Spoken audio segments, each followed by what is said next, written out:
yang kemarin Bapak ini alat ukurnya sebagai pengujiannya.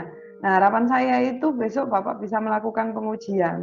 Nah, apa yang diuji? Nah, hari ini nanti saya beri kisi-kisinya ya. Nanti Bapak bisa lakukan dan hasilnya itu nanti bagaimana begitu.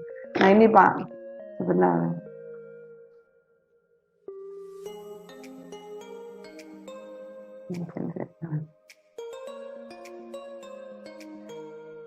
Nah, ini.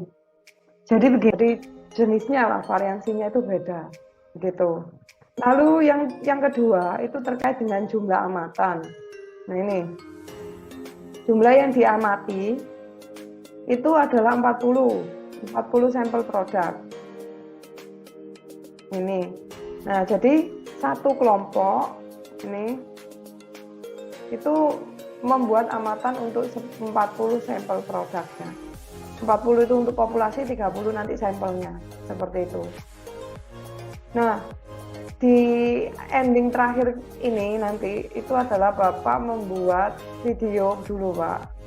Video terkait dengan pengukuran yang sudah dilakukan. Gitu. Jadi video outputnya adalah video akhir ya Pak ya. Gitu. Nah, lalu yang berikutnya, ini kan tadi kan sampel produknya ya. Nah, yang berikutnya ini terkait tadi uji parameter. Jadi kalau uji parameter itu nanti ada dua, ada uji parameter atribut. Nah, dan yang kedua itu adalah uji parameter yang sifatnya variabel.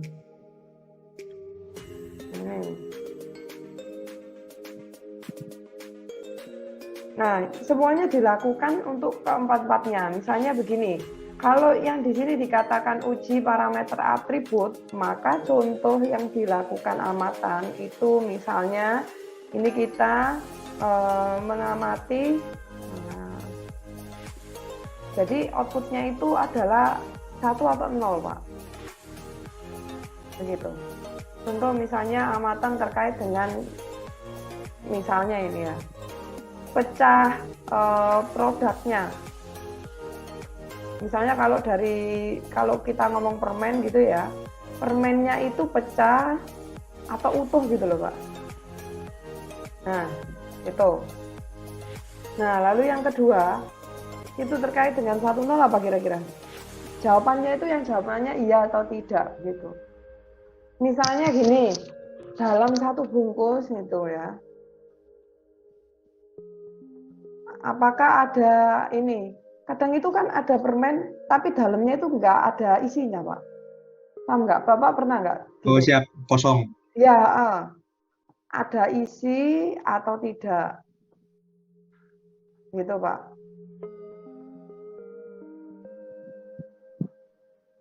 Nah, lalu yang ketiga apa lagi ya kira-kira? Misalnya. Bentuknya sempurna apa tidak gitu. Oke, bisa Pak. Bentuk permennya. Permen itu misalnya tadi ya, sempurna atau tidak. Ini bisa dikaitkan ke ini Pak sebenarnya, yang cacat nomor 1 tadi. Pecah atau utuh tadi itu bisa. Nah ini Bapak nanti bisa masukkan gitu. Lalu mungkin ini Pak, rasanya mungkin Pak. Oh bukan rasa ya. Warna Contoh, itu. oh ya boleh, warna. Warna yang diisi itu sesuai atau tidak gitu ya? Siap, sesuai dengan bungkus Sesuai atau tidak. bungkus, ya sesuai bungkus atau tidak. Lalu ini Pak, apa namanya? Lengket itu loh Pak. Gimana kalau ngomongnya? Kalau permen kan kadang nempel gitu loh ya. Kadang kan Bapak beli kepanasan terus nempel kan. Nah, itu kan juga pengaruh ya. Nah, apa lengket? Apa Pak ngomongnya? Tingkat apa ya ngomongnya ya? Tingkat kelengketan gitu dah. Jadi pokoknya gitulah. Kalau beratnya gitu, Bu? Nah, itu berarti bukan atribut, Pak. Ini di sini. Kalau atribut ini contohnya itu biasanya mempunyai alat ukur. Menggunakan pengukuran. Nah, berarti apa? Kayak tadi. Berat itu nanti Bapak pakai timbangan. Itu kan? Nah, ini nilainya tidak 10. Gitu. Lalu apa lagi? Panjang, Pak. Panjang permennya ya. Panjang. Ini kita pakai penggaris mungkin. Nah, lalu tebal juga, Pak. Kayak tadi itu kan itu kan tadi lengket aja ya. Nah, ini tebalnya. Tebal ini tadi yang kemarin saya foto itu mikrometer screw. Atau mungkin pakai penggaris bisa nggak apa-apa. Tuh. Ini tebal. Lalu apa lagi misalnya? Tebal. Dimensinya ini kalau Bapak ngomong berat, itu juga nanti lihat juga ya. Maksudnya gini, beratnya itu berat yang kalau kita ngomong permen itu permennya yang udah keluar lepas ini atau sama bungkusnya gitu loh Pak. Itu juga harus diperhatikan. Maksudnya begitu. Itu maksudnya. Nah, yang ini tadi Pak, coba lagi atribut yang lainnya. Tingkat kelengketannya itu, kok kelengketan, nanti juga Bapak harus kaitkan ya. Jadi lengket itu yang lengketnya bagaimana, Pak? Terbuka atau seperti apa gitu. Gitu. Ada yang ditanya dulu. Nah, untuk uji parameter ini Pak, karena uji dari parameter produk itu kita harus punya standar dan realita begitu ya. Nah, jadi nanti Bapak membuat, oh ya ini kayaknya perlu PPT juga deh kayaknya. Nanti perlu PPT Pak. Nanti video mencobanya gitu ya. Nanti outputnya itu ada PPT-nya juga. Nah ini untuk penjelasan. Gitu. Nah yang ini Pak. Yang ini itu nanti terkait dengan Bapak mengamati. Artinya begini, kalau saya contoh ini ya, saya mengamati uji atribut berupa amatan pecah produk. Nah, kondisi idealnya itu kan utuh. Bapak tunjukkan kategori utuh itu bagaimana. Nah, itu idealnya, ideal dari standar. Jadi kita menentukan mana standar dan mana itu defek-defek yang sering terjadi. Nah, itu di-capture semuanya. Begitu. Jadi, ini ya, saya tuliskan ya Pak ya. Nah, nanti hasil PPT-nya itu, ditunjukkan hasil standar kriteria parameternya ya. Nah, lalu ditunjukkan juga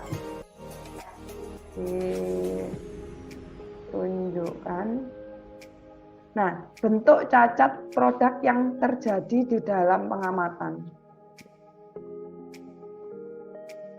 Minta jahenya Mam ya, kalau udah jadi kasih madu dikit. Nah itu Pak, jadi yang terjadi di pengamatan misalnya kan kalau ini per satu poin ya Pak, maksudnya tadi per 1 poin ya untuk uji parameter atribut ini kan poin pertama itu ya berarti Bapak harus menunjukkan utuh dan pecah-pecah tadi itu bagaimana. Misalnya pecahnya itu misalnya pecah retak gitu Pak, hanya retak aja atau mungkin gupil cuman sedikit itu kan mungkin jadi masalah kan. Jadi artinya kalau kita bilang bahwa produk kita yang bagus, utuh, nah ini kondisinya itu bagaimana, itu ditunjukkan dengan gambar. Lalu misalnya kalau Bapak mengatakan bahwa itu pecah, bentuk pecahnya itu bagian yang seperti apa, begitu. Lalu kayak ini tadi, warna. Nah, warna yang sesungguhnya, karena kan kita ngamati 40 produk ini, nah asumsikan 40 produk ini dengan jenis rasa yang sama Pak. Gitu. Misalnya kalau yang rasanya beda-beda ini ya misalnya minta tolong bisa minimalisir begitu Pak. Nah ini inginnya saya untuk uji parameter atribut itu minimal 3, saya nggak batasi 5, minimal 3. Untuk produknya misalnya saya nggak mau permen Bu, misalnya saya mau yang lainnya, Bapak mau mengamati apa? Misalnya mau mengamati produk misalnya mie goreng atau mungkin apa ya, yang lainnya. Intinya begitu. Yang lainnya, misalnya permen, bisa jadi mie atau mungkin bisa jadi kecap mungkin ya, saya nggak tahu kecap atau mungkin yang lainnya menurut saya. Nah itu kalau 40 harusnya ya bisa dibagi lah di beberapa macam grup gitu, seperti itu. Gitu ya Pak, ini yang di PPT-nya nanti Bapak bisa menunjukkan. Nah lalu yang berikutnya itu adalah outputnya adalah hasil, ya Pak. Jadi itu 40 item itu Bu, misal permen itu jumlahnya ada 40 gitu. Ya betul. Kalau kacangnya ada 40 biji gitu Bu. Iya. Bapak mau ngamati kacang. Sepertinya kacang Bu. Oh iya ya. Pilus kacang itu. Oh keliru Pak. Kalau kacang itu enaknya yang ini dibuka itu loh, yang bungkus kupas itu loh Pak. Yang kulit ya, Bu? Iya. Betul. Kalau pilus Bu itu Bu pilus. Oh pilus ya, boleh. Itu kan menarik itu kalau kacang kulit ya. itu Bu, kacang kulit Bu. Iya, Soalnya kalau kacang kulit itu kan ada yang kadang isinya 3 sama 2 itu loh Pak. Nah, itu bisa. Nah, Bapak nanti akan tentukan kira-kira standarnya yang mana. Tapi kalau ya ini Pak, ini bagus ini contohnya. Kalau kacang ini ikut mana Pak uji parameternya? Apa ikut atribut atau yang parameter kalau kita menentukan 2, 3 tadi? Pecah atau tidak bisa Bu? Pecah tidak bisa. Terus isinya ada 1 biji atau 2 biji. Nah, berarti ini harus ditentukan Pak. Standarnya itu inginnya berapa? Yang dikatakan kacang bagus itu nanti isinya 1, 2, atau 3. Siap, nanti kan sesuai gambar bungkusannya Bu. Sesuai dengan gitu Pak. Tapi nggak apa-apa kalau Bapak bikin sendiri, seolah-olah kan Bapak punya manufaktur sendiri gitu loh. Nah itu. Kalau saran saya Pak, karena ini kan uji parameter dan parameter atribut dan variabelnya itu minimal 3, berarti kan ada 6 kan. Nah ini Bapak tinggal bagi loh sama kelompoknya. Misalnya Pak Brian untuk atribut 1, untuk ngamati 1 dulu aja yang parameter atribut. Saya ngamati pecah dan utuh kan bisa dilakukan di rumah untuk 40 produk tadi. Cuman janjian harusan. Saya pakai misalnya tadi kacang Garuda ya, semuanya Garuda, nanti tinggal ngerjakan aja di rumah. Nah ini nanti Bapak bikin videonya itu juga per 1 atribut ini ya Pak ya. Nah nanti dikompilasi dari semua kelompok, dari kan nanti ada 6 orang kan. Nah ya udah dikompilasi. Orang pertama itu ngerjakan atribut ini, orang kedua ngerjakan atribut begitu. Begitu maksudnya. Izin Bu. Ya. Untuk videonya itu hanya salah satu contoh saja Ibu. Apakah harus seluruhnya 40 biji divideokan?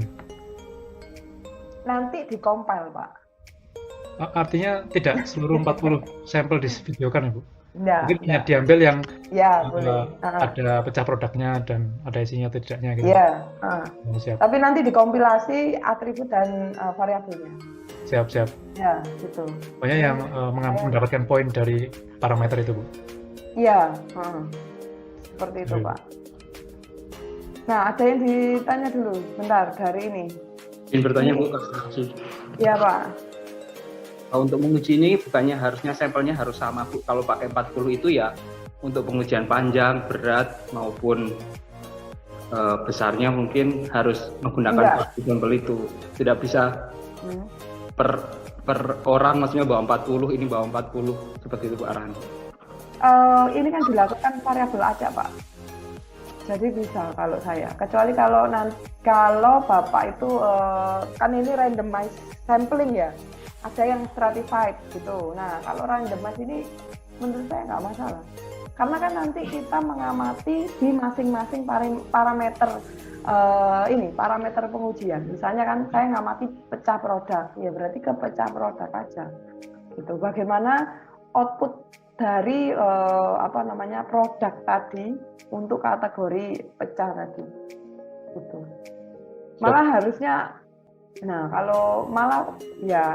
kalau biasanya kita bilangnya cluster Pak. Misalnya contoh ya Pak ya, kan ada Pak Aji, Ini ya, saya bikin dulu ya tabelnya. Outputnya itu nanti hanya begini aja. Nah.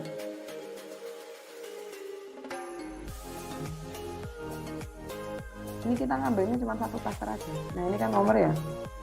Oh ini nanti diisikan ya Pak ya. Kurang satu nih.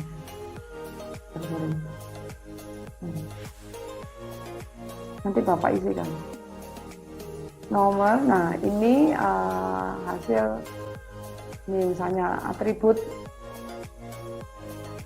yang pertama, apa atribut pertama? Nah ini atribut 1, pecah gitu ya.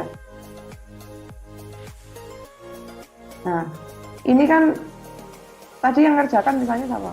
Pak, misalnya dari sisi Haji gitu ya.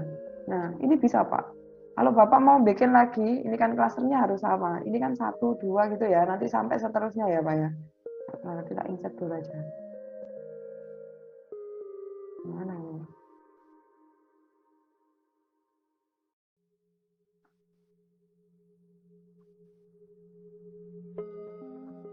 Nah ini Pak. Jadi nanti pengujiannya, misalnya ini kan atribut pertama mengenai pecah produk gitu kan.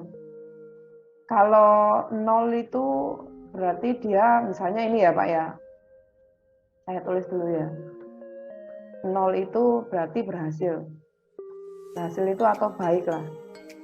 Nah, kalau 1 itu berarti cacat misalnya gitu. Nah, ini Bapak tulis di sini. Ujian yang pertama itu dia 0 atau 1 untuk kategori atribut yang 1. Nah, ini nanti kan dibuat sampai 40 produk ya. Nah, ini. Nah, gitu Pak. Nah, nanti ditulis. Misalnya tadi kan ngamati permen. Utuh atau enggak? Oh, enggak. Ini baik. Misalnya, oh ini baik gitu ya. Nah, ini nanti ini gagal. Misalnya ini baik. Nah, sampai 40. Gitu. Ini asumsi saya kan random. Jadi seharusnya ya kalau kenyataannya kan. Satu bungkus itu kan nggak mungkin kita ngambil satu bungkus gitu kan. Harusnya kan kita beli banyak, diambil sedikit-sedikit gitu loh Pak testernya. Nah ini kan seolah-olah satu bungkus itu mewakili dari hasilnya, mewakili apa ya hasil uji samplingnya. Nah ini kita menyebutkan ini klaster 1 Pak. Kalau misalnya Bapak mau kan satu kelompok tadi kan ada 6 ya, bisa dibuat begitu. Itu nanti dengan klaster lagi, tambah pekerjaan lagi Pak. Gitu. Banyak. Nah ini ada yang begitu. Jadi artinya bahwa kita melakukan pengujian sampling itu nggak satu kali sampling Pak, tapi berulang-ulang kali dengan klaster yang banyak sekali. Begitu. Kalau dari contohnya. Nah jadi misalnya ini ya, ini yang melakukan pengamatan yang pertama itu Pak Haji. Nanti yang kedua misalnya siapa? Pak Jafar. Masih sama dengan atribut yang sama, hasil atribut misalnya. Tapi pertama, nah ini yang melakukan Pak siapa? Pak Jafar gitu. Begitu. Artinya kalau kita berbicara terkait dengan melakukan pengujian, memang nggak satu kali begitu Pak. Dan kalau Bapak bilang tadi pengujiannya 1 ya, itu untuk seluruhnya. Ya bisa sih, begitu 1 untuk seluruhnya boleh Bapak. Kalau saya bilang boleh, maksudnya begini, boleh nggak produknya itu 1 ya nanti Bapak nguji satu-satu itu untuk seluruh ya. Berarti atribut nomor 1, 2, 3 produknya itu masih 1 boleh begitu. Ini kan maksud saya menggampangkan Bapak. Kan kita kan nggak bisa ketemu untuk kelompok kan ya. Nah nanti Bapak ini paling tidak kan bisa bekerja di dalam rumah, gitu loh maksud saya. Nah, nanti kan tinggal kompilasinya ke bagian siapa gitu untuk kompilasi terkait dengan videonya tadi. Begitu. Nanti tinggal setor aja kan. Seperti itu sih, Pak. Nah, ini atribut 1, nanti atribut yang kedua siapa? Ini untuk menggampangkan aja ya, Pak ya sebenarnya. Tapi kalau kenyataannya sebenarnya dilakukan dengan banyak klaster. Gitu. Jadi pengujiannya itu nggak mungkin 30 gitu, enggak. Klasternya ini apa sih maksudnya? Ini kayak produksi gitu loh Pak, jam produksi gitu. Misalnya Pak Haji itu kan shift 1, nah misalnya Pak Jafar itu nanti shift 2. Nah, nanti shift 3 itu ada juga, tapi masih di pengujian atribut yang sama. Maksudnya gitu. Nah, ini karena keterbatasan ya, kita pakai yang begini dulu aja, Pak. Gitu. Nah, ini hasilnya begini ya, Pak ya. Jadi atribut 1 nanti siapa yang ngerjakan itu ya atribut 2 sampai dengan atribut 3, yang hasil atribut. Nah, ini misalnya Pak apa? Azun. Yang gampang aja namanya. Nah, ini 3. Nah, nanti yang berikutnya hasil parameter, hasil untuk parameter 1. Nah, ini siapa yang melakukan, dan seterusnya ini sampai ke parameter 3. Berarti ada 6 hasil minimal ya Pak, saya bilang minimal gitu. Mungkin ada yang ditanyakan dulu gitu ya Pak. Jadi kita membandingkan standar kriteria parameter itu nanti Bapak tunjukkan atau mengcapture dulu di masing-masing atribut. Misalnya kalau produknya itu utuh, bagaimana? Kalau dikatakan ada isi dan tidak itu bagaimana gitu. Lalu dikatakan warnanya, misalnya ada yang pudar, tidak pudar, misalnya gitu ya. Nah, itu ditunjukkan. Bentuk lengket atau tidaknya itu seperti apa. Nah, ini kan bisa digambar, difoto kan ya Pak ya, dari hasil pengujian yang nanti Bapak lakukan. Begitu. Ini contoh ya, jadi saya tidak membatasi kalau misalnya Bapak bisa menerjemahkan bentuk parameter atribut yang lain, begitu. Sebenarnya kalau untuk produknya itu macam-macam sekali. Bener tadi kayak punyanya Pak Jafar, misalnya kan kayak tadi itu kan pilus itu juga murah ya Pak ya, pilus kecil-kecil itu. Tapi kalau pilus sampai lembut ya, lembut ininya Pak, ambilnya itu kan ketebalan ini lembut ya. Pecah nanti ini bisa jadi itu. Kacang tadi kayaknya masih masuk ya Pak, kacang dibandingkan pilus gitu. Oh, yang lainnya punya ide lain, produk apa begitu? Enggak apa-apa Pak. Beras, Bu. beras ini Pak, 1 biji. Gimana? Pecah atau tidak? Oh ya boleh sih, bisa. Ada Jagung, juga. jagung, Apa Pak? Pak Wahyu apa? jagung. Oh, jagung. Jagung yang mentah itu loh, Pak. Warning. Oh, marning. Ya, boleh. Ya boleh lah, Pak. Nggak apa-apa lah, Pak. Nanti disampel sekalian dimakan kan enak. Wijen, Ibu. Apa, Pak? Wijen, Bu. Wijen, Pak. Wijen ini apanya, Pak, kalau wijen? Kok tahu saya ya wijen kok begitu aja ya, Pak ya? Siap, Bu. Waduh, Pak.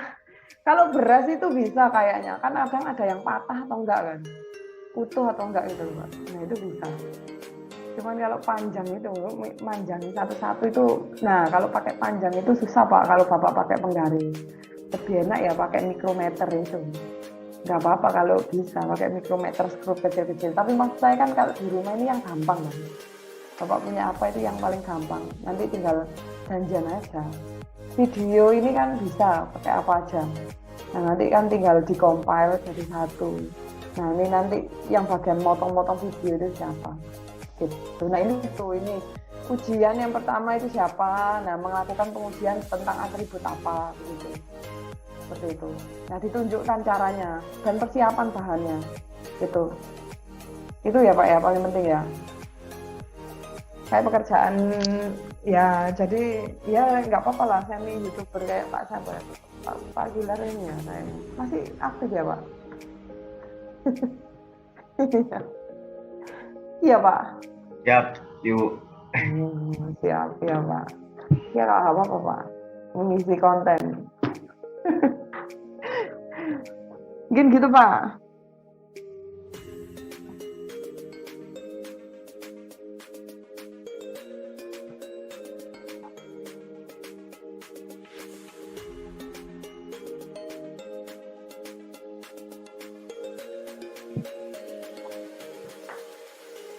Oke lanjut ya Pak ya.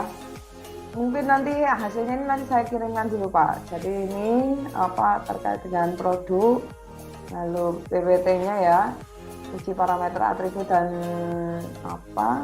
variabelnya sudah saya tuliskan. Begitu. Nah, untuk dikumpulkannya ini kan ketemu hari Rabu ya. Gimana kalau nanti Rabu aja kan, sebenarnya nanti kita bisa bahas, kan masih ada waktu untuk hari Rabu. Kira-kira ada kendala Pak? Hari pengumpulannya? Bisa ya? Hari Rabu ya Pak ya? Rabu. Oke, siap. Untuk ini, kan tinggal syuting aja di cut-cut gitu nggak masalah kok Pak. Ya. Oke, ini saya lanjutkan dulu Pak. Kalau terkait dengan parameter pengujian yang pertama, ini saya masih di kok hilang. Nih, untuk terkait dengan parameter variabel.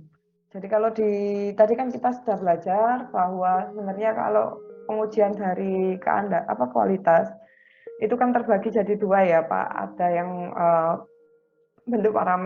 bentuk pengujian parameternya itu berupa atribut, di mana kita biasanya kalau di atribut itu menggunakan distribusi binomial.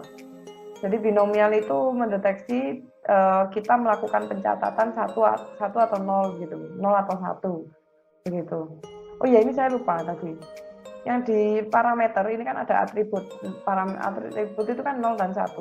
Tapi untuk pengujian parameter yang pertama itu nanti Bapak sesuaikan ya. Karena kan parameter itu kan berdasarkan pada pengukuran. Nah, misalnya kalau Bapak itu pengukurannya pakai milimeter, satuannya milimeter atau sentimeter, itu disertakan di sini Pak. Gitu. Jadi outputnya ini kuantitatif. Misalnya nanti kan 2 cm, ya gitu ditulis. 3. Atau mungkin sentinya ditaruh di atas ini untuk pengujiannya. Begitu. Jadi kalau yang bentuknya parameter, itu yang pertama dia itu pasti ada alat ukur untuk kita mendeteksi tingkat kecacatannya. Dan hasilnya itu tidak bernilai 0 atau 1 Pak, tapi bernilai data atau hasil kuantitatif yang nanti Bapak tuliskan. Begitu. Nah, di sini untuk penyampaian gambarnya, hasil outputnya itu biasanya kan nanti setelah Bapak pengujian, nanti kita evaluasi. Sebenarnya output hasil standar yang kita hasilkan dari proses permesinan, hasil kualitasnya itu seperti apa gitu. Nah, ini kalau di gambar ini bentuk suatu kontrol dari suatu variabilitas dari suatu uji parameter, itu nanti kita bisa gambarkan. Kalau di gambar ini Pak, nah, nanti Bapak kan tadi masih kita hanya ngambil data aja ya. Nah, nanti kita bisa lihat sebenarnya lambda atau mu-nya ini berapa terkait dengan terkait dengan rata-rata dari hasil yang didapatkan. Ini nanti Bapak bisa tahu. Lalu batas spesifikasi bawah dan spesifikasi atas yang ada di dalam uji parameter yang nanti kita kerjakan. Apakah nanti uji parameternya itu banyak di spesifikasi bawah atau banyak di spesifikasi atas, atau mungkin nanti kita bisa tahu apakah dia nanti keluar dari batas yang sudah kita tentukan atau tidak. Begitu. Ya, memang kalau yang dikatakan di variabel itu biasanya terkait dengan data ya Pak. Kembali lagi ke data dulu, kita bisa melihatnya. Kalau di pengujian atribut kita bisa tahu kan, oh ini produknya cacat atau tidak. Tapi kalau di pengukuran dari parameter variabel, pengukuran parameter variabel itu perlu kita harus mencatat dulu. Standar rata-ratanya dia berapa, atas dan standar rata-rata bawah itu bagaimana. Begitu. Baru kita bisa mengetahui bahwa produk itu dikatakan cacat atau produk ini dikatakan dari sisi berkualitas. Seperti itu. Nah, ini contohnya kan kadang salah satu bentuk pengujiannya ini macam-macam. Jadi ada spesifikasi bawah dan atas itu pada kondisi yang relatif stabil begitu ya Pak. Jadi batas bawah dan batas atasnya itu plus dan minusnya itu dianggap tetap. Tapi kadang-kadang ada juga di sini standar spesifikasi atas itu dikurangi dibandingkan dengan spesifikasi yang ada di bawahnya. Contohnya misalnya saya punya uji rata-rata nilainya itu adalah 200 gitu ya. Kalau kita ngomongkan bahwa toleransinya itu 50, nah ini 50 plus 50 plus, tapi minusnya ini ternyata lebih lebar. Minusnya ini 100, allowance-nya itu 100. Nah, ini kalau kita bilang begitu. Jadi 100, kalau kita punya 200, ternyata plusnya itu di sini, spesifikasi atasnya itu 150, sedangkan minusnya itu minusnya lebih besar, minusnya ini 100 gitu kan. Nah, di sini kita bilang bahwa plus dan minus itu tidak di kondisi yang sama, begitu. Nah, ada juga yang ada kondisi yang begini. Standar deviasinya, di mana kalau kita lihat, itu benar-benar terlalu landai gitu, Pak. Jadi dia tidak mengerucut pada titik pusat rata-ratanya, tapi di sini dikatakan bahwa hampir mirip ya, Pak ya, dengan yang ada. Tapi lebih ke arah variansinya yang terlalu lebar. Contohnya begini, saat Bapak nanti melakukan pengujian sampel dari sampel 1 sampai 40, itu ternyata dia tidak mengumpul pada rata-rata yang sama, tapi dia itu menyebar. Contoh misalnya kalau saya ngamati beratnya permen gitu ya, misalnya 1 gram. Nah, inginnya kita kan terletak di tempat mengumpul ini kan, rata-rata 1 gram tadi. Nah, ini tidak.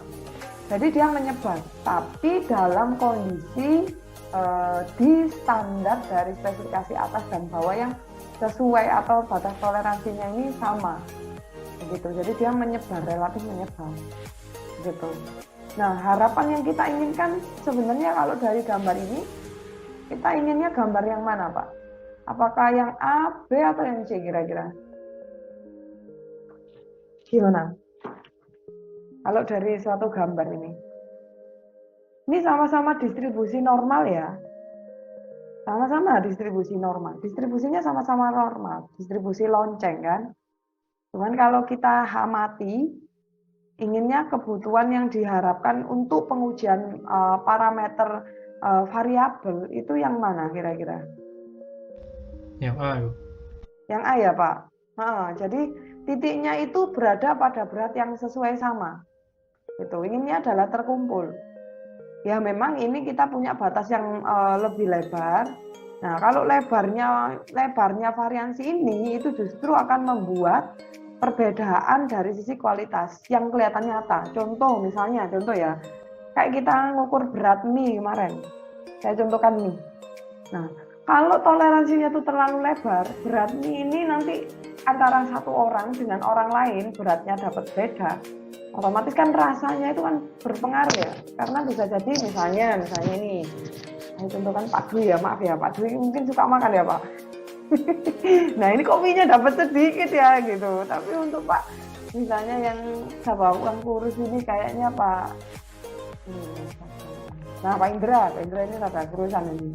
Nah ini kok saya dapatnya cuma sedikit, nggak masalah. Nah ada yang dapat sedikit dengan berat yang sedikit dan banyak, itu juga mempengaruhi dari variansi standar ini. Gitu maksudnya. Nah ini tadi untuk grafik pengendali dari X bar dan nilai R-nya, itu kita juga bisa menggunakan pengukuran yang tadi nanti Bapak kerjakan. Jadi contohnya kalau kita pakai standar nilai min dari suatu sampel, maka kita adalah melakukan pengukuran dari seluruh sampel di total dan dibagi dengan banyaknya sampel yang ada. Begitu. Nah ini, dan diketahui bahwa X bar ini adalah berdiri normal dengan nilai rata-rata mu dan standar deviasinya. Ini rumusan dari standar deviasinya. Standar deviasi akar dari dibagi dengan akar dari nilai n-nya, begitu. Nah ini kalau pengujiannya. Nah data subgrup dengan tidak diketahui dengan mu dan variansinya, begitu ya. Maka kita bisa menghitung ini subgrup itu yang tadi yang saya bilang Pak. Karena kita mengamati itu hanya satu grup saja. Sebenarnya kalau kita melihat, kalau melakukan pengujian sampel, itu tidak hanya melakukan satu kali. Tapi kita akan melakukan pengujian berulang-ulang kali, banyaknya pengujian tergantung dengan banyaknya apa yang dihasilkan. Misalnya kalau grup itu kita batasi dengan shift kerja atau jam kerja. Nah, ini perlu didefinisikan dulu, subgrupnya ini apa? Apakah jam kerja, apakah nanti itu lot size ya, lot size itu begini. Lot size itu begini, misalnya dalam sekali membuat, itu saya bisa membuat 1000 produk gitu ya Pak. Nah, waktu lamanya pengerjaan nggak tahu, bukan shift-shiftan. Nah, ini lot. Saya kerjakan lot 1. Nah, nanti diambil lot 1. Nanti lot kedua, pekerjaan yang kedua, maka akan dikerjakan untuk sampel yang berikutnya. Contohnya kayak lot itu misalnya kita bikin ini loh Pak, produk susu itu loh Pak. Susu itu kan punya varian rasa macam-macam kan. Ada susu coklat, susu strawberry. Nah, subgrup ini kita bisa ngambil per masing-masing varian rasa tadi. Begitu.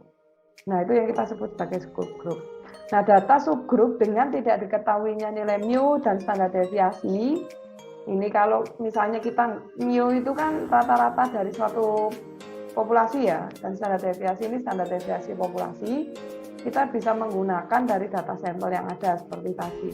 Di mana nanti nilai rentang sampelnya ini kita nanti akan bisa melakukan pengujian berapakah nilai maksimum muncul yang Bapak amati dari satu pengujian tadi dikurangi dengan nilai X minimumnya.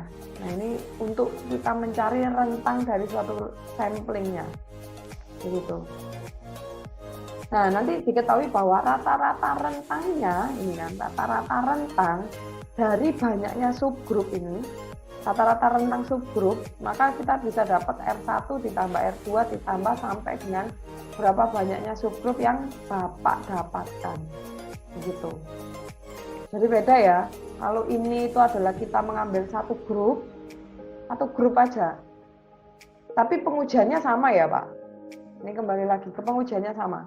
Tapi kalau yang ini dengan pengujian yang sama dan banyaknya grup, itu kita bisa melakukan uji rata-rata dari masing-masing grupnya. Seperti yang tadi Pak Aji bilang misalnya. Kalau kita punya 6 orang, misalnya asumsi itu adalah 6 grup. Grup pertama, misalnya bungkus kacang tadi, dihitungkan beratnya. Nah, Pak Java rata-ratanya berapa bungkus kacangnya? Misalnya, 5 kilo. Yang satunya 4,5 gitu ya. Nah, kedua, yang ketiga, 3 kilo. Nah, ini kita rata-ratakan Pak. Karena harapannya kita ingin melihat bagaimana perubahan kualitas dari seluruh grup. Begitu. Jadi kita bukan hanya melihat kualitas per satu grup aja. Artinya tingkat kecacatan itu melihat per grup aja tidak. Tapi kita bisa melihat seluruh perjalanan dari masing-masing perjalanan kualitas produk kita itu seperti apa. Nah, ini kita menyebutnya adalah subgrup tadi. Betul. Nah, maka kalau di sini dikatakan untuk mengetahui batas pengendalian dari suatu gambar grafik atau mungkin ketentuan dari standar toleransi yang nanti Bapak tentukan, itu kita punya yang namanya UCL, Upper Control Limit. Center line itu adalah batas rata-ratanya, dan LCL itu adalah Lower Control Limit. Upper Control Limitnya itu adalah nilai X bar ditambah dengan nilai A2. A2 ini nanti ada di appendix. Biasanya di buku ini, Douglas Montgomery ini. Lalu dikali dengan nilai R. R-nya itu adalah nilai range yang nanti Bapak temukan tadi, nilai range-nya. Gitu. Nah, kalau UCL itu plus Pak, karena kan upper itu nilai batas atas ya. Sedangkan di center itu rata-rata, dan di LCL itu adalah lower control limitnya, berarti dia minusnya. Begitu. Jadi toleransi batas atas, sedangkan ini adalah toleransi batas yang di bawahnya. Begitu. Nah, ini ada yang ditanyakan dulu. Itu ya Pak ya? Nah? Iya Pak. Seandainya nanti pada saat kita melakukan pengukuran dan pengamatan, kita mendapati grafik kita itu di yang B dan C, Bu. Apa kita tetap lanjutkan, Bu, untuk pengamatannya? B dan C gimana Pak? Maksudnya yang tadi Oh yang ini. siap. Nah ini nanti Pak, saya inginnya yang hari Rabu itu masih di tahap tabel pengisi dulu. Nih, ya. Nah nanti setelah hari Rabu kan itu kan libur kan, sampai kita kan ketemu lagi kan tanggal 15. Nah nanti Bapak coba dulu nilai rata-rata masing-masing itu berapa. Gitu. Berarti untuk sampai hari Rabu hanya pengukuran aja, Bu, dan Iya, pengamatan. sampai pengukuran dulu aja. Ya, Bu. Betul. Nah, kalau ini gampang sih Pak. Nanti sebenarnya bisa dimasukkan ke SPSS atau Communitab. Datanya itu nanti Bapak tinggal masukkan kan sudah dapat. Ini biasanya data pendukungnya kita pakai SPSS dan Communitab. Gitu atau Minitab. Kalau datanya kan tinggal di copy paste di situ. Nah, nanti kan sudah dapat. Kita mau pakai rata-rata satu grup, 2 grup nggak pakai ngitung. Nah, nanti kalau mau gambar, nanti ada gambarnya juga Pak, biasanya. Nah, ini kan datanya, ini biasanya kan contoh ya. Ini sampel produk yang saya lakukan itu hampir 25. Di mana setiap grupnya ini saya punya sampai 5 grup. Ini contohnya. Saya punya 5 grup. Contoh misalnya ini shift 1 di hari pertama. Ini shift 1 hari kedua, misalnya gitu ya. Shift 1 hari ketiga sampai ke hari kelima. Nah, yang dikatakan dengan nilai X bar-nya, ini kan, nilai X bar grup, ya rata-rata. Nah, itu adalah nilai rata-rata tadi. Ini kita bisa melihat kondisi masing-masing sampel ini kita rata-rata. Atau mungkin bisa jadi untuk seluruhnya baru kita rata-rata Pak. Kan ini sama aja sebenarnya. Di total, nah terus nanti dibagi. Gitu. Kalau dikatakan di sini kan sum of XI-nya, ini kan jumlah total rata-rata XI-nya itu 37. Jadi untuk X bar-bar itu apa? X bar-bar itu adalah untuk mengetahui nilai min pada seluruh grup ini. Seluruh grup ini kan 5 kan, ada 5 grup. Artinya apa? Kita punya seluruh banyak data ini di rata-rata. Nah ini. Untuk rata-rata kualitasnya adalah 1,50. Nah, tapi kalau Bapak ingin melihat rata-rata per masing-masing grup, ya maka kita menotalkan ini ke bawah. 1, 1 begitu. Seperti itu. Nah, ini nilai range untuk nilai jangkauan tadi ya. Nilai jangkauan range-nya. Begitu. Mungkin ada yang ditanyakan dulu, sebentar, balik ke sini dulu. Itu Pak. Ini untuk batas pengendalinya ya, jadi batas pengendali untuk center line X bar bagian apa UCL dan LCL-nya seperti itu. Gitu. Nah ini coba yang tadi contohnya. Nah ini X bar dan nilai R bar-nya. Kalau di sini dikatakan nilai X-nya, XI-nya, maksudnya kan ini dia ingin melakukan pengujian nilai X, nilai min untuk sampel number yang pertama, nilai rata-ratanya itu berapa? Di seluruh sub apa tadi? Subgrupnya, gitu ya. Nah ini 1,5. Nah ini per masing-masing grupnya. Nah, nanti akan ditotal, maka kita akan bisa mengetahui nilai rata-rata pada seluruh nilai X-nya. Seperti itu. Ini sama aja sih. Kalau kita merata-rata seluruh datanya. Kan kalau 1 ini 25, kalau 5 itu berarti 125 data ya Pak ya. Sekitar 125 data. Jadi kita melihat 125 data, itu ternyata rata-ratanya adalah 1,5056. Gitu. Nah, lalu kita hitungkan tadi nilai R bar-nya ini kan untuk rata-rata pada seluruh subgrupnya, ini kan subgrupnya itu kita bisa mengetahui bahwa nih nilai I pada titik 1 dan ke 25 ini ternyata kan tadi kan ada 25 uji sampling ya, jadi sampel ke 25. Nah ini ternyata itu adalah 8,1302 dibagi dengan 25 itu sekitar sekian. Begitu. Mungkin ada yang ditanyakan dulu. nanti kita sama gini aja ya Pak ya. Ini karena ini sudah sampai ke arah subgrupnya. Coba nanti dilakukan minimal 3 subgrup aja Pak. Biar nanti sama-sama pengujiannya itu datanya juga real ya. Jadi satu atribut itu coba dilakukan tiga subgrup lah, 3 orang subgrup. Ya syukur-syukur kalau 6 atau 6 aja ya semuanya ya.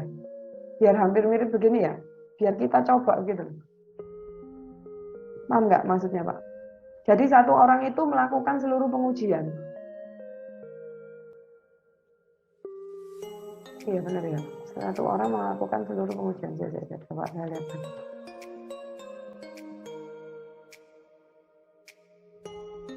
Iya Pak, benar. Satu orang melakukan seluruh pengujian. Misalnya begini. Tadi kan Pak Aji ya, Pak Aji kan hanya atribut 1. Coba nanti datanya itu begini, coba saya ganti dulu tabelnya. Jadi nanti diisinya itu begini.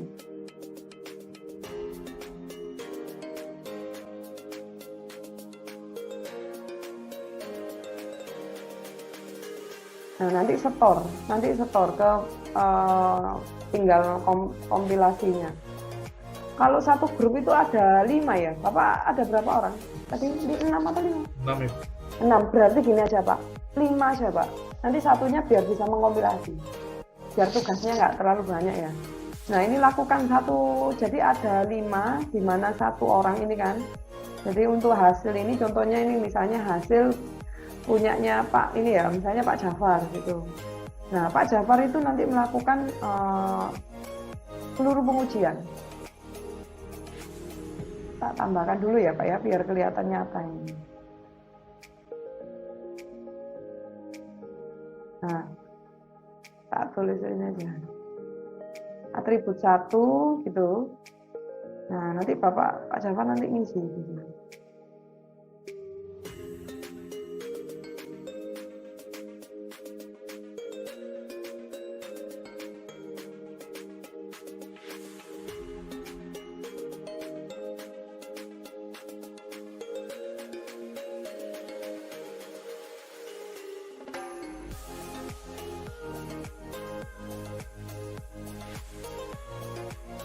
Nah gini Pak. Nah jadi satu orang itu nanti mengumpulkan di 1 tadi yang pengepulnya. Kan tadi Bapak melakukan 40 pengujian. Nah nanti satu orang, misalnya tadi kan beli permen ya, nanti Bapak kerjakan sendiri kan di rumah. Nah atribut 1 itu nanti dapatnya bagaimana, atribut 2 bagaimana, 3 sampai dengan atribut parameter ketiga. Nah, tabelnya ini jumlahnya berarti, maka jumlah total tabelnya itu ada 5. Seperti yang tadi nanti. Nah, ini hasilnya Pak Jafar. Tuh ya.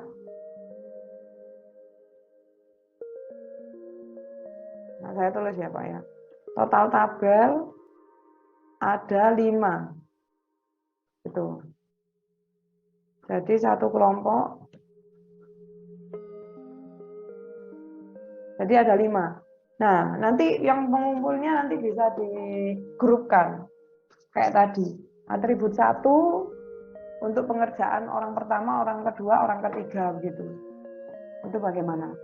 Nah, nanti atribut 2 isinya ada 5. Atribut 3 isinya ada 5. Begitu. Nah, ini kan untuk yang next berikutnya ya. Biar nanti kita bisa melakukan yang next berikutnya. Seperti itu. Mungkin ada yang ditanya dulu dari sini. Gitu ya Pak ya, satu orang melakukan seluruh pengujian, betul ya? Satu orang melakukan semua pengujian, biar datanya itu ada. Gitu. Ini sampai 30 aja lah. Gitu. Nah nanti tentukan aja, nanti Bapak mau pakai produknya apa yang bisa terhitung atau bagaimana bisa. Ada 5 tabel, ada 5 total tabel ada 5 ya.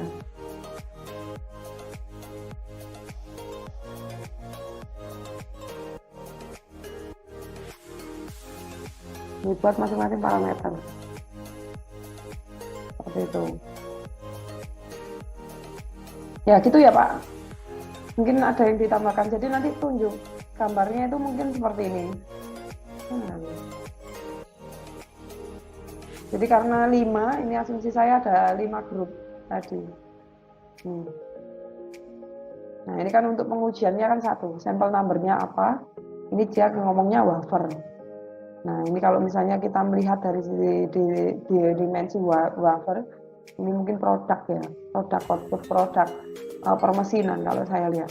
Wafer di sini, nah nanti di berikutnya baru kita nanti pakai SPSS untuk mendukung ini tadi. Gitu. Nah ini selanjutnya, nilai R barnya itu kan tadi dapatnya dari sum dari nilai RI-nya ini dibagi dengan banyaknya data 25. Gitu.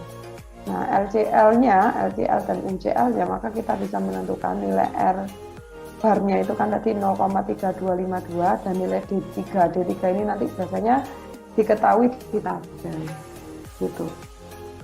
Nih dituliskan di tabel appendix nilai D-nya gitu.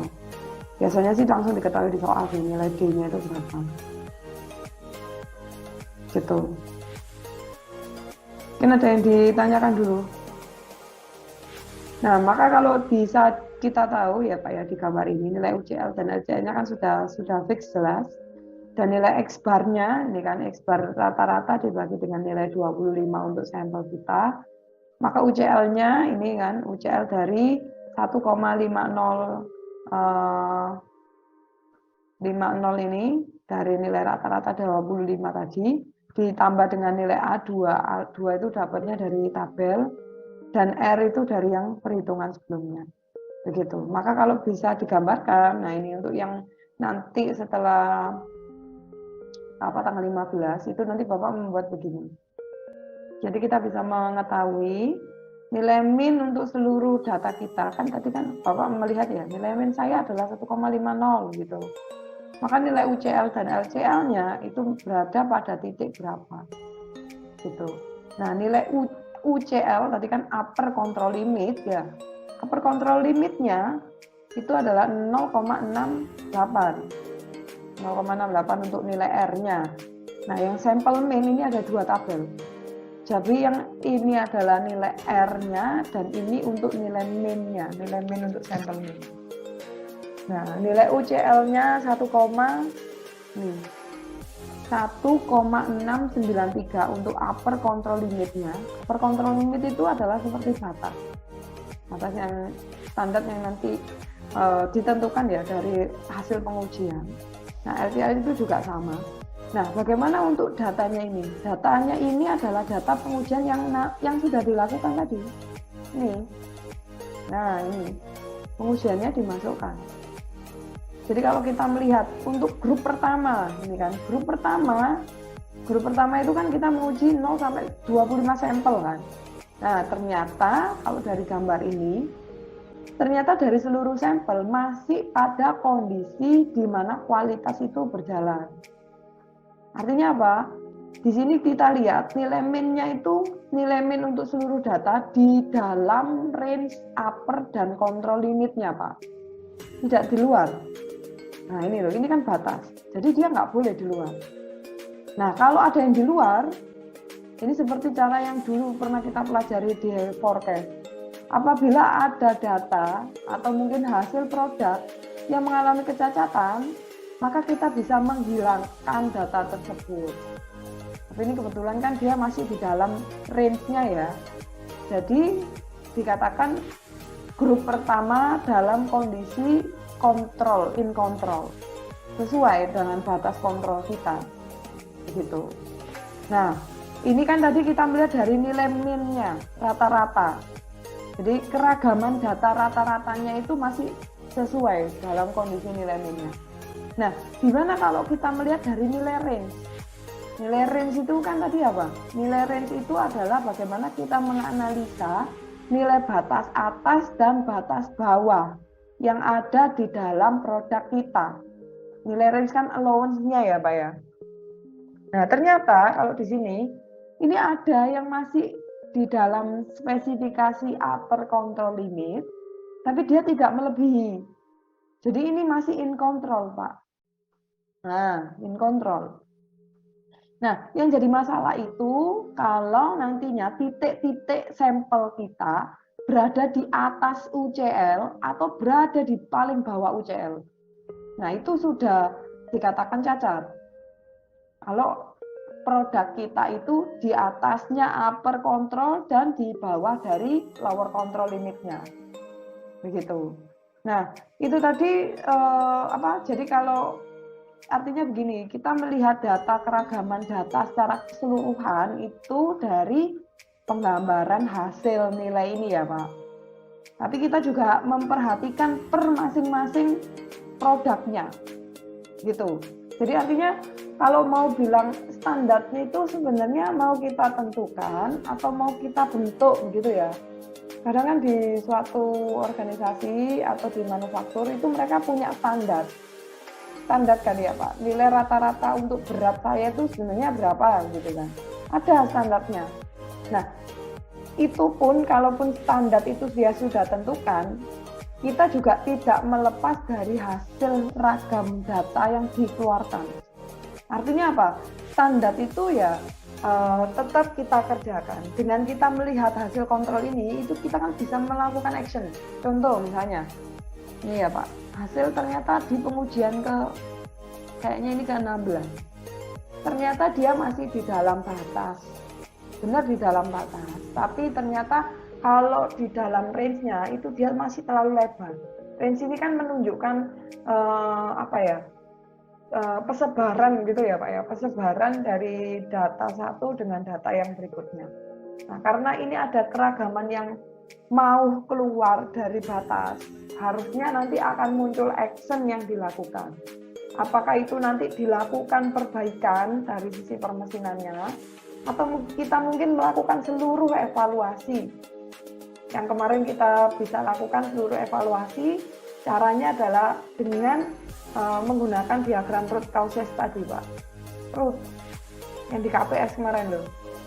Nah itu kita nge-trace, kenapa ya ini kok bisa cacat gitu. Apakah kita melihat dari sisi permesinannya mungkin, atau mungkin kita lihat dari sisi produknya begitu, hasil bahan baku produknya yang kurang sesuai. Nah itu kita harus juga perhatikan di situ, gitu Pak. Ini maksudnya. Jadi ada langkah sebenarnya actionnya. Cuman ini di tahapan ini kita masih mengenali dulu apakah produk yang nanti kita amati dalam grup atau mungkin dalam masing-masing produk itu dalam kondisi yang sesuai dulu. Seperti itu. Mungkin ada yang ditanya dulu Pak dari sini. Ini masih pengujian dari sisi nilai min-nya ya Pak.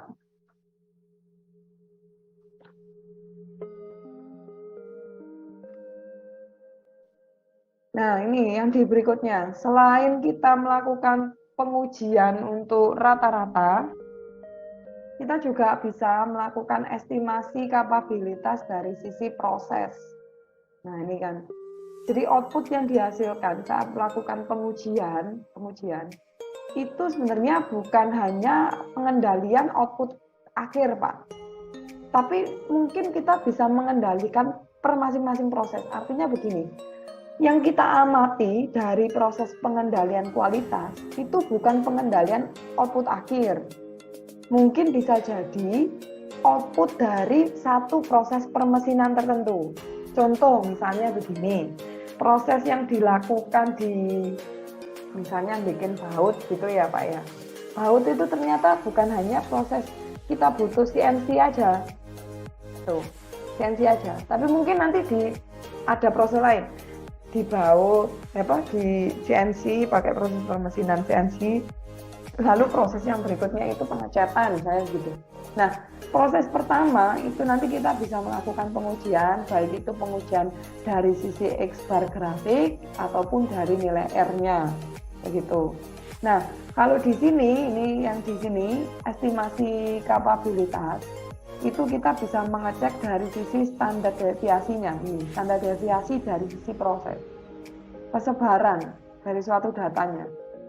Nah, kalau persebaran data, ini kita bisa melihat nilai R, tadi kan kita sudah dapat ya nilai R-nya, dibagi dengan nilai D, ini D-nya itu sama dengan estimasi yang ada di tabel parameter.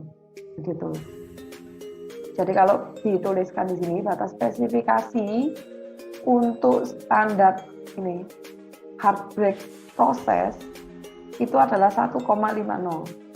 Nah, plus minus 0,50 mikron. Grafik pengendalian digunakan untuk mendeskripsikan proses kapabilitas proses, di mana diasumsikan distribusinya itu adalah distribusi normal dengan nilai rata-rata, ini tadi 5050 kan nilai rata-ratanya, dan standar deviasi yang sudah ditentukan.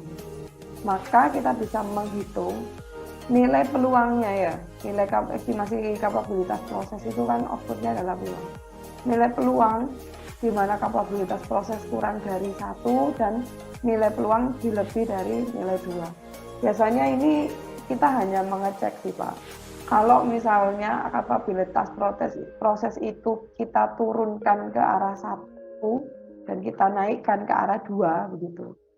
Ini peluangnya sampai keluar spesifikasi berapa. Seperti itu.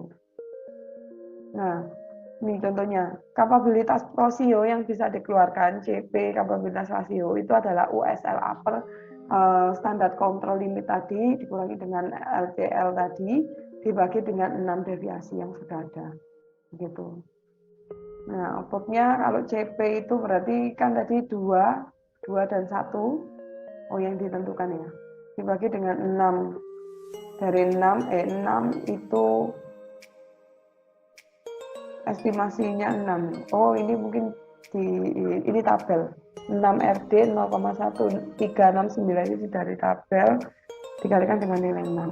Rumusnya ya 6 standar deviasi. Gitu. Maka nilai P-nya adalah 1 per CP yang sudah ada. Gitu.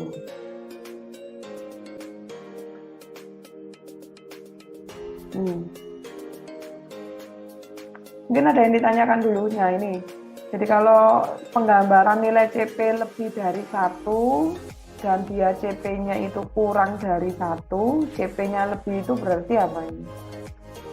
Terkait dengan nilai kelandaian ya, kesebaran dari suatu data. Jadi kalau CP-nya 1 itu kan terkumpul di titik yang distribusi normal.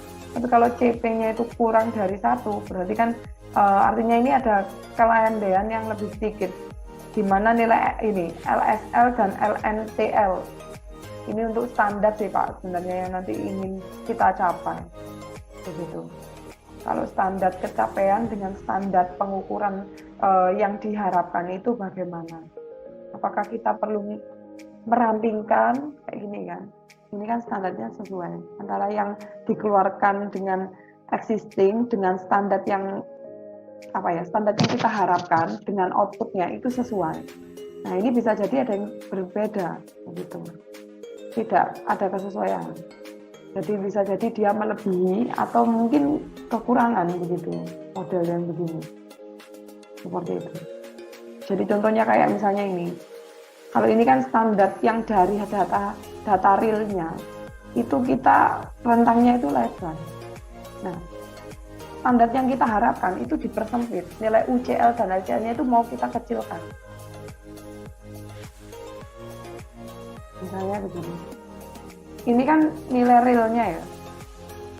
Nah, kan ini realnya. Kan Bapak juga punya standar tadi yang saya bilang. Inginnya kita misalnya karena ini masih di dalam batas gitu ya. Boleh nggak standar ini kita tekan lagi? Begitu. Artinya begitu. Kita tekan itu maksudnya nilai UCL-nya itu kita turunkan, LCL-nya juga kita turunkan.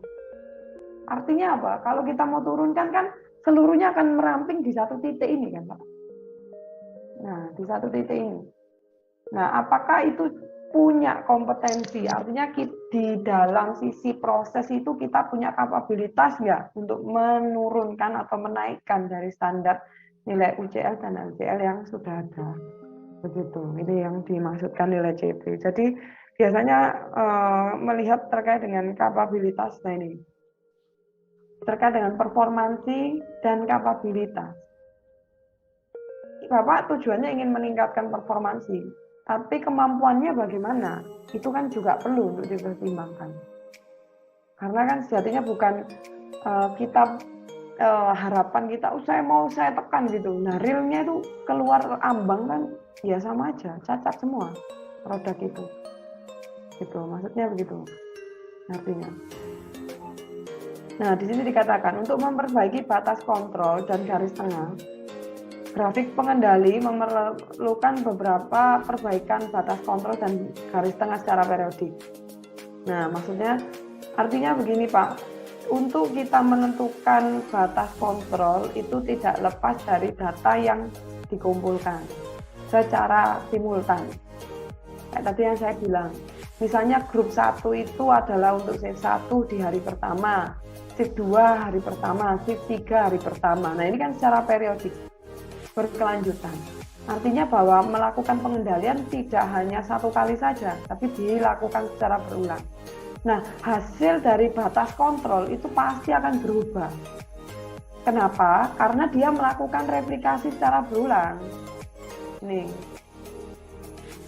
misalnya saya mau mengambil 5 grup. Nah, kalau saya punya banyak grup, akhirnya kan batas ini akan berubah. Nah, akibat dari perubahan data tadi, terkadang digunakan nilai target untuk memperbaiki garis tengah yang sudah ada. Itu tadi. Memang kita punya yang namanya standar standar kontrol, dan juga kita melakukan evaluasi secara simultan di garis periodik. Nah, tujuannya perubahan itu memang sering terjadi, tapi kita tidak akan tenggelam atau terlepas dengan standar target yang sudah ada. Gitu. Ketika grafik R keluar batas kendali, nilai yang keluar tersebut akan dihilangkan dan dicari kembali garis tengah dan batas kontrol yang baru. Jadi artinya kalau kita misalnya punya data itu outlier, keluar dari garis upper atau lower control limit, maka kita harus delete data itu. Nah, lalu kita akan melakukan perubahan. Begitu. Gunakan grafik pengendali untuk memonitor produksi selanjutnya. Jadi kayak tadi itu kan contohnya kita pakai satu grup. Nah, nanti seluruhnya itu adalah kita melakukan evaluasi pada seluruh pengendali grup-grup tadi. Gitu.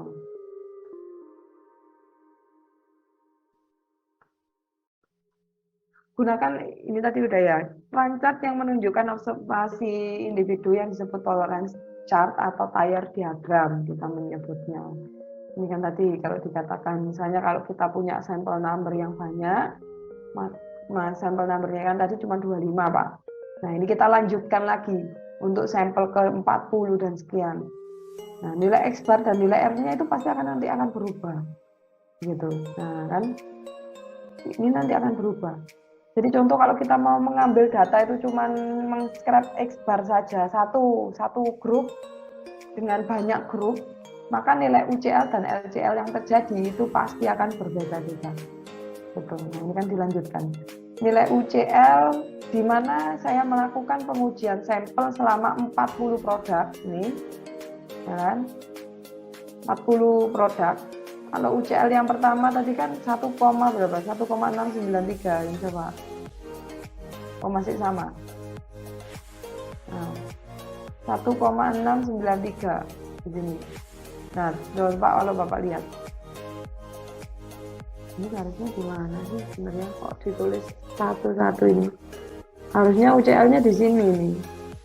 Baru dikatakan produk 1 dan 1 ini itu adalah cacat. Kalau saya lihat ya, Pak ya. Contoh misalnya UCL-nya itu di posisi ini, berarti ini di titik 45 dan 43. Mungkin ini cacat. Begitu. Nah, kalau kita bisa melihat, ini gambar ini ada semuanya ya, nanti Bapak tinggal masukkan di apa itu. Nah, ini kita bisa melihat penggambaran dari standar deviasi yang bergerak setiap masing-masing grupnya. Gitu. Nah, kalau kita lihat di sini, batas kontrol versus batas spesifikasi. Batas kontrol didapatkan dari variabilitas proses atau batas toleransi asli dari proses. Batas spesifikasi adalah dari eksternal, misalnya dari konsumen, atau designer. Artinya kalau di sini ada kontrol dan spesifikasi. Kontrol itu yang kita kendalikan dari hasil kontrol yang kita buat.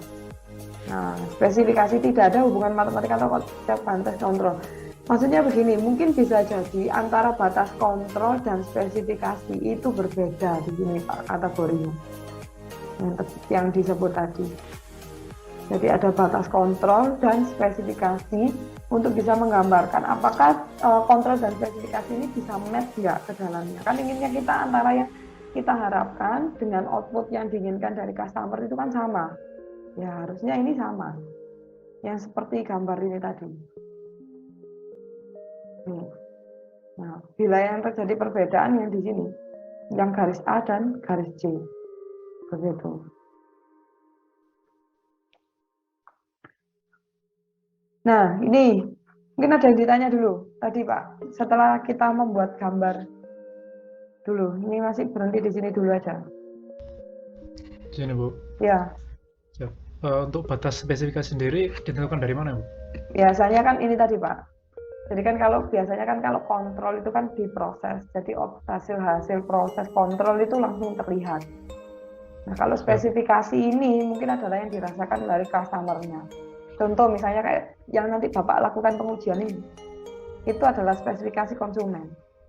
Karena bisa jadi bentuk tindak kecacatan itu sebenarnya kan tidak dilakukan di fungsi tidak dilakukan di prosesnya. Tapi mungkin ada yang miss atau tertinggal gitu loh Pak. Bisa jadi cacatnya itu karena di kegiatan transportasi atau distribusinya begitu. Nah, akhirnya kan nggak ada ke-match-an gitu. Kalau saya lihat. Siap. Gitu Untuk sih. nanti kita yang melakukan pengamatan ini dari Ya, mana? Jadi kita tanya. asumsinya kita kontrol aja. Ya. Nah, Jadi dari jadi kita. iya. Ya. Kalau ini kan begini Pak. Tadi kan kenapa kok ada CP tadi kan? CP itu kan tujuannya kapabilitas proses tadi kan. Ini kan kita ingin menguji apakah benar antara yang kita keluarkan proses output hasilnya dengan ketentuan yang diinginkan itu sesuai nggak, match nggak, kan gitu. Makanya kenapa kok ada gambar ini kan sama ya, posisi ini sama. Siap. Artinya apa? Antara konsumen dengan proses itu sama, nggak jadi masalah. Tapi yang jadi masalah misalnya begini, ini standarnya proses Pak. PSL ini kan proses. LNTL ini misalnya standarnya dari customer. Customer itu inginnya itu yang kecil, yang ramping, minnya itu kecil. Contoh paling kelihatan kayak